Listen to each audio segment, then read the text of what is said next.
tetrahedrons completely out of place, creating a symmetry in the middle of symmetry. Now I knew this had to be incomplete, because if this was the fundamental structure of the vacuum, it had to be isotropic and symmetric so that you would have perfect equilibrium. Oh, there's an octahedron. Thank you.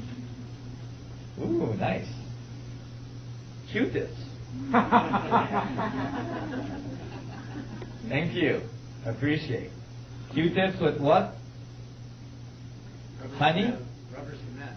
Rubber cement. Here's an octahedron. And so when, that wouldn't melt as well. Oh, that's good. Because I used to do it with marshmallows, but then people would grab the marshmallows and eat them. And I'd lose my mind.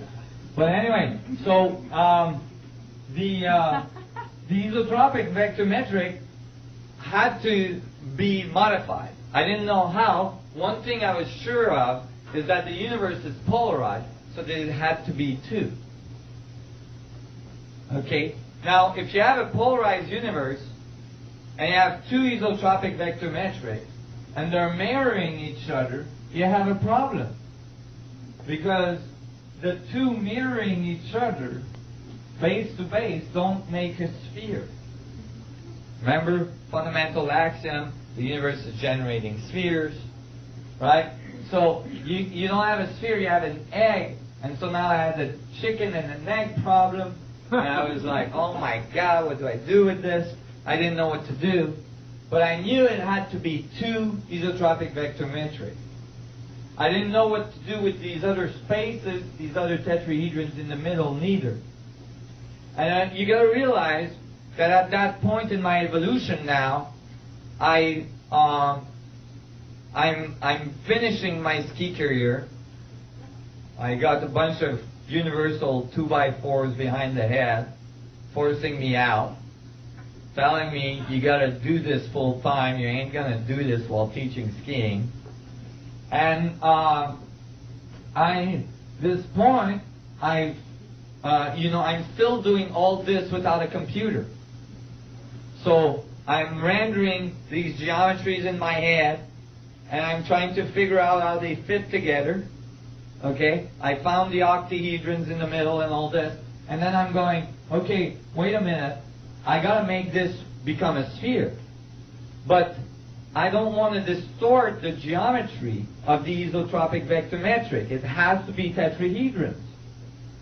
So I'm like getting all frustrated about it, and I'm, okay, well finally I decided, okay, and I pushed one into the other, and I generated this in my brain. I was pushing one into the other and trying to figure out where the tetrahedrons would fall. And then that's when I realized what had happened.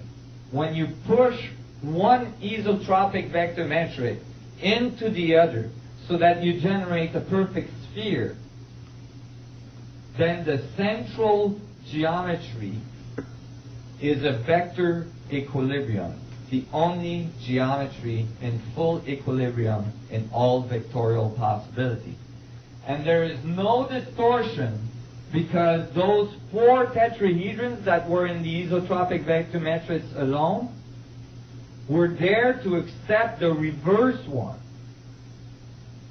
so that the one isotropic vectormetric was missing its better half. And when the two came together, it created equilibrium. I still get the chills from that time when I discovered this. It was like, oh my God, this is beautifully, metaphorically, and beautiful for what I'm trying to achieve. The geometry of equilibrium, the geometry of the vacuum. And I could see how the male and the females coming together generates a new point of center, a new being. Boy, that, at that point, I was living in my van. I had sold everything, all my ski equipment, all my stuff. I moved into a van so I could sponsor my research. And I moved down south so I wouldn't have to eat so much. And so I was doing this in my van, and I was so excited. I mean, this was better than sex. I mean, I didn't have a girlfriend at the time, And so it was just beautiful. It was metaphorically beautiful, but in the physics of what I was trying to achieve, it was exactly going in the direction I wanted it to go. And I realized that the vector equilibrium had to be fundamental to the structure of space, of the class. Why is the vector equilibrium the only geometry in full equilibrium in all vectorial possibility? Let me show you. If you have a vector going in one direction, and that vector has a certain length, we'll call the length of the vector its force. So longer it is, stronger it is, shorter it is, weaker it is. Okay? In order to get equilibrium, you would have to have a vector in the exact opposite direction with exactly the same length. But that's a weak equilibrium because you'd have to nail that vector so that it would be a perfect alignment here.